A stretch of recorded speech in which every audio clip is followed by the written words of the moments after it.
Good morning बच्चों। आज हम लोग लेकर आए हैं पर्यावरण का एक महत्वपूर्ण टॉपिक। परिवार के पूरे क्वेश्चन एक ही वीडियो में कंप्लीट कर देंगे। इससे बाहर कोई भी क्वेश्चन नहीं आएगा 2026 सीजी टेट के लिए। तो आप ध्यान लगाकर अच्छे से यह क्वेश्चन कवर कीजिएगा। बहुत ही अच्छे क्वेश्चन इसमें हम लोग पूरे जितने भी क्वेश्चन आए हुए हैं आने वाले लायक है उन सब क्वेश्चनों को सम्मिलित किए हुए हैं। तो आइए आपका आज का पहला क्वेश्चन हम लोग देखते हैं। पहला प्रश्न है साथियों आपका, समाज की सबसे पहले संस्था कौन सी है? आपके ऑप्शन दिए हुए हैं यहाँ पे। ए है आपका स्कूल, बी है आपका परिवार, सी है आपका संबंधी और डी है ये सभी। तो समाज की सबसे पहली संस्था को हम इकाई भी बोल सकते हैं। तो समाज में सबसे पहले हम कहाँ पे आते हैं? परिवार में। तो ऑप्शन आपका बी राइट हो जाएगा। अगला क्वेश्चन है आपका, निम्न में से कौन सा कथन असत्य है? आपके ऑप्शन ए दिखाई दे रहे हैं, एकल परिवार में कलह की संभावना कम होती है। ये तो बहुत ही सही है, क्योंकि एकल परिवार में आप रहेंगे तो लड़ाई झगड़े की संभावना बहुत ही कम है। ये तो आपका राइट हो रहा है। यहाँ पूछा क्या है? असत्य। आपको ध्यान देना है बच्चों। एकल परिवार में गृह संचालन में स्वतंत्रता होती है। ये स्वतंत्रता दो बार हो गया है, एक बार आप लगाइए। स्वतंत्रता होती है मतलब आप स्वतंत्र होते हैं घरों के संचालन में, आप अपने इच्छा से संचालित करते हैं। तो ये भी आपका राइट हो जाएगा। तीसरा है, एकल परिवार में कुरीतियों का अभाव होता है। जो कुरीतियाँ है मतलब बुराई है का अभाव नहीं, यहाँ पे भाव बोल दिया है। तो बुराई पनपता है बोल रहा है यहाँ पे। और अगला है, एकल परिवार में पति पत्नी के बीच मधुर संबंध। तो ये भी सही है। तो एकल परिवार में बुराई नहीं पनपता है, क्योंकि वो स्वतंत्र होते हैं। इसलिए दूसरे का आपका राइट आंसर हो जाएगा ऑप्शन सी, क्योंकि असत्य पूछे है और यही गलत है। तो ये आपका क्या हो जाएगा? Right answer option C. अगला प्रश्न है आपका, निम्न में से एकल परिवार के दोष हैं। दोष का मतलब क्या बोला जाता है? कमियां। एकल परिवार की क्या कमी है? एक है आपका अपव्यय। अपव्यय का मतलब होता है अधिक खर्चीला। क्या हो जाता है? अधिक खर्चीला। अधिक खर्चीला। बी होता है स्वार्थ की भावना। तो स्वार्थ आप जानते हो दोस्त। सी होता है शिशु देखभाल की समस्या। तो ये तीनों ही दोष एकल परिवार में दिखाई देते हैं। तो आपका राइट आंसर आ जाएगा ऑप्शन डी, ये सभी। अगला क्वेश्चन, निम्न में से संयुक्त परिवार के गुण है। संयुक्त परिवार का कौन सा गुण है? तो सामाजिक सुरक्षा। जी हाँ दोस्तों, आप संयुक्त परिवार में रहेंगे तो आप सुरक्षित रहेंगे। सामान्य हितों की रक्षा, आपके बारे में सोचा जाएगा, समझा जाएगा। बचत अनुकूल, आप संयुक्त परिवार में रहते हैं तो पैसे बचाने के लिए आपको कहा जाएगा। और लास्ट है ये सभी। तो ये तीनों ऑप्शन आपके सही हैं। संयुक्त परिवार किसे कहते हैं? तो वह परिवार जिसमें पति पत्नी, पिता, उनके बच्चे, दादा, ये सब मिश्रित होते हैं, ऐसे परिवार को संयुक्त परिवार कहा जाता है। अगला प्रश्न है आपका, सामान्य निधनता किसका दोष है? सामान्य निधनता, निधनता मतलब गरीबी। गरीबी किसके कारण होगा? तो एकल परिवार, संयुक्त परिवार, ए बी दोनों बोल रहा है। तो एकल परिवार में गरीबी नहीं होगा। क्यों नहीं होगा? क्योंकि एकल परिवार में आपको स्वयं के लिए कमाना पड़ेगा, अपने परिवार के लिए, स्वयं के परिवार के लिए। एकल परिवार किसको बोलते हैं साथियों? पति पत्नी, पति व अविवाहित बच्चे। किसको? अविवाहित बच्चे, ये एकल परिवार की श्रेणी में आते हैं। तो यहाँ पे बोला गया है सामान्य निर्धनता। तो एकल परिवार में आप खुद ही कमाएंगे, खुद ही रखेंगे। संयुक्त परिवार में आपको घर का संचालन करना पड़ता है। तो इसका राइट आंसर आ जाएगा आपका ऑप्शन बी, संयुक्त परिवार में निर्धनता की कमी होती है। अगला प्रश्न है 6। संयुक्त परिवार में कितनी पीढ़ियों के सदस्य शामिल रहते हैं? तो आपका ऑप्शन ए है एक पीढ़ी। तो एक पीढ़ी कौन कहलाएगा? आपका पति पत्नी, पति पत्नी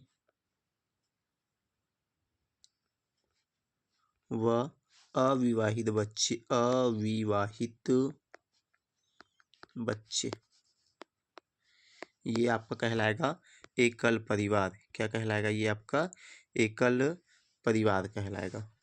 यहाँ पे पूछा है संयुक्त परिवार, तो इसमें बोला गया है 2 से 3 पीढ़ी। अब 2 से 3 पीढ़ी कैसे बनेगा? तो 2 पीढ़ी बन जाएगा, पति पत्नी, पति व पत्नी, साथ में इनके विवाहित बच्चे, विवाहित बच्चे, और क्या हो सकते हैं जो पति पत्नी है या इन बच्चों का दादा दादी, दादा दादी। तो इतने लोग संयुक्त परिवार में रहते हैं। 4 से 5 पीढ़ी बहुत बड़ा हो जाएगा और 6 से 7 पीढ़ी और भी हो जाएगा। तो राइट आंसर हो जाएगा संयुक्त परिवार में कितनी पीढ़ियों के सदस्य शामिल होते हैं? तो 2 से 3 पीढ़ी। अगला प्रश्न है आपका, निम्न में से कौन सामाजिक बुराइयां हैं? समाज की बुराइयां हैं, इसके बारे में पूछो। तो बाल विवाह, ये दिया है आपका बाल विवाह। तो जी हाँ, बाल विवाह जो है आपकी सामाजिक बुराइयां हैं। क्या है भाई? बाल विवाह आपकी सामाजिक बुराइयां हैं। दहेज प्रथा भी आपकी सामाजिक बुराइयां हैं। दहेज लेना भी अपराध है, बाल विवाह करना भी अपराध है, और नशाखोरी भी आपका सामाजिक बुराइयों के अंतर्गत आता है। तो इसका राइट आंसर आ जाएगा आपका ऑप्शन डी, ये सभी सामाजिक बुराइयों के अंतर्गत आता है। अगला प्रश्न है, प्रथम बाल विवाह निरोधक अधिनियम कब बनाया गया था? ऑप्शन ए है 1921, ऑप्शन बी है 1929, ऑप्शन सी है 1932, ऑप्शन डी है 1940। तो आप सभी को याद होगा बच्चों कि प्रथम बाल विवाह अधिनियम 1929 में ज्योतिबा बाई फुले के द्वारा बनाया गया था। इस 1929 को, इस प्रथम बाल विवाह को एक अलग नाम दिया गया था 2006 में। 2006 में इसके नाम को बदल कर क्या कर दिया गया था? शारदा एक्ट। क्या कर दिया था जी? शारदा एक्ट के नाम से पारित किया गया था। तो राइट आंसर आ जाएगा आपका ऑप्शन बी 1929। अगला प्रश्न, प्रथम बाल विवाह अधिनियम किस राज्य में लागू नहीं किया गया था? याद रखिएगा साथियों, लागू नहीं किया गया था बोला है। तो तमिलनाडु इसमें तो शामिल किया गया था, गोवा इसमें शामिल किया गया था, जो राजस्थान है इसमें तो सबसे ज़्यादा बाल विवाह होता है। तो राइट आंसर आ जाएगा इसका जम्मू कश्मीर। क्या आ जाएगा? जम्मू कश्मीर, क्योंकि जम्मू कश्मीर एक ऐसा राज्य है जहाँ पे बाल विवाह अधिनियम लागू नहीं किया गया था। तो राइट आंसर क्या आ जाएगा? ऑप्शन सी जम्मू कश्मीर, क्योंकि लागू नहीं पूछा गया है इसलिए बाकी 3 राज्यों में किया गया था। प्रश्न 10वां है आपका, दहेज वह धन, वस्तु अथवा संपत्ति है जो एक स्त्री विवाह के समय पति के लिए लाती है। कथन किसका है? किसका कथन है बोला गया है? ऑप्शन ए दिया है बेबस्टर, ऑप्शन बी दिया है वेणुगोपाल, ऑप्शन सी है राम आहूजा, ऑप्शन डी है इनमें से कोई नहीं। इस प्रकार के प्रश्न के लिए आपको लेखक का नाम जानना बहुत ही आवश्यक होता है, इसमें कोई ट्रिक काम नहीं करता है दोस्तों। तो इसका राइट आंसर आ जाएगा ऑप्शन ए बेबस्टर। इस प्रकार के भी क्वेश्चन व्यापम अपने नए पैटर्नों में शामिल किया हुआ है। अगला है, दहेज प्रथा समाज के किन वर्गों द्वारा प्रचलित है। तो निम्न वर्ग, जी हाँ, दहेज जो प्रथा है निम्न वर्ग के लिए भी प्रचलित है। मध्यम वर्ग, तो जी हाँ, दहेज प्रथा मध्यम वर्ग के द्वारा भी दिया या लिया जाता है। और ए बी दोनों सही, तो ए और बी दोनों बोल रहा है तो दोनों सही हैं ये सभी। अब इसमें बोल दिया यदि इसको कोई दूसरा ऑप्शन देता तो हम ए बी लगा देते, पर ये सभी बोल रहे हैं मतलब ए भी सही है बी भी सही है और ए बी दोनों सही है, इसलिए हमको लगाना पड़ेगा ऑप्शन डी, ये सही है। इसमें यदि इनमें से कोई नहीं बोल देता, क्या बोलता, इनमें से कोई नहीं, तब हम ऑप्शन डी नहीं लगाकर ऑप्शन सी लगाते, पर इसमें ये सभी बोल दिया और ए बी दोनों को शामिल कर दिया, इसलिए इसका राइट आंसर आएगा ऑप्शन डी, ये सही, ये सभी। अगला प्रश्न, एकल परिवार के दोष हैं। एकल परिवार की क्या दोष है? कमियां, दोष की मतलब कमियां या बुराइयां समझ लीजिए। तो व्यक्तित्व का अधिक विकास, जी हाँ, एकल परिवार में आप जैसे चाह सकते हैं वैसे अपना भी विकास कर सकते हैं, कोई इसमें रोक टोक की आवश्यकता नहीं है। दूसरा है एकांत वातावरण में रहने का अवसर, जी हाँ, ये भी सही है। आप एकांत वातावरण पसंद करते हैं तो वो आपके लिए आवश्यक है। गृह संचालन में सुविधा, जी हाँ, अपने घर के संचालन में आप अपनी इच्छा से उनका संचालन करेंगे, आपके लिए कोई भी समस्या नहीं आएगा। और ऑप्शन डी है बुरे समय में दयनीय स्थिति, तो ये तो आपके दोष हो जाएंगे, क्योंकि बुरे समय में कोई, यदि आप संयुक्त परिवार में रहते, किस परिवार में रहते आप, संयुक्त परिवार में रहते और आपका स्वास्थ्य खराब हो जाएगा, आपका आय बंद हो जाएगा, तो संयुक्त परिवार से रहने वाले व्यक्तियों आपकी आय से उसको अपने शामिल कर लेगा। लेकिन इसमें बोल रहा है कि बुरे परिवार में दयनीय स्थिति, तो यही इसका राइट आंसर आ जाएगा। एकल परिवार की ये दोष है, क्योंकि आप अकेले रहेंगे तो आपका कोई साथ देने वाला नहीं है। अगला प्रश्न है संयुक्त परिवार के विघटन के कारण। अब विघटन का मतलब होता है समाप्त हो जाना, नष्ट हो जाना। तो संयुक्त परिवार कैसे टूट रहा है उसको बोला गया है। तो बुजुर्गों की सलाह का अभाव, तो संयुक्त परिवार में बुजुर्गों की सलाह का अभाव नहीं होता है भाई, वो तो सलाह देते ही रहते हैं, तो ये तो आपका राइट है भाई। सामूहिकता एवं सहयोग के समय लोगों का अभाव, ये भी गलत है, अभाव नहीं होता भाई, इसमें भी संयुक्त परिवार में लोग साथ में ही रहते हैं, सामूहिकता में सहयोग में काम करते ही रहते हैं। अच्छे निर्देशन एवं परामर्श का अभाव, ये भी नहीं हो सकता, अभाव नहीं रहेगा, जो ये अभाव ही बोल रहा है यही इसका गलत हो रहा है, क्योंकि इसमें अभाव होता ही नहीं है। क्यों? क्योंकि आप संयुक्त परिवार में हैं, बुजुर्ग हैं, आपसे बड़े हैं, आपसे समझदार हैं, आपको दिशा निर्देश देंगे, समझाएंगे, परामर्श देंगे। अगला बोलता है विवाह का बदलता स्वरूप, जैसे प्रेम विवाह, जी हाँ, आप प्रेम विवाह करना चाहते हैं तो प्रेम विवाह करने वाले व्यक्तियों को एकल परिवार पसंद है। क्या है? एकल परिवार पसंद है साथियों, क्योंकि वो स्वतंत्र रहना चाहते हैं। तो संयुक्त परिवार का विघटन या पतन का मुख्य कारण है, क्या है? प्रेम विवाह। राइट आंसर आपका हो जाएगा ऑप्शन डी। अगला प्रश्न, परिवार की विशेषता नहीं है, क्या ऐसा वाक्य है जो परिवार की विशेषता नहीं है? पहला, भावात्मक जुड़ाव, जी हाँ, परिवार में भावात्मक जुड़ाव होता है। प्रथम पाठशाला, जी हाँ, परिवार हमारी प्रथम पाठशाला होती है, क्योंकि हम कुछ भी सीखते हैं माँ बाप से ही प्रारंभ करते हैं। समाज की सबसे छोटी इकाई, जी हाँ, परिवार से ही समाज का निर्माण होता है। तीनों सही हैं, लेकिन इसमें बोला है परिवार की विशेषता नहीं है, तो महिलाओं की स्थिति अच्छी होती है, ये आपको बता रहा है एकल परिवार की विशेषता। कौन से परिवार की है? एकल परिवार की विशेषता बताया जा रहा है, इसलिए यही ऑप्शन आपका क्या हो जाएगा?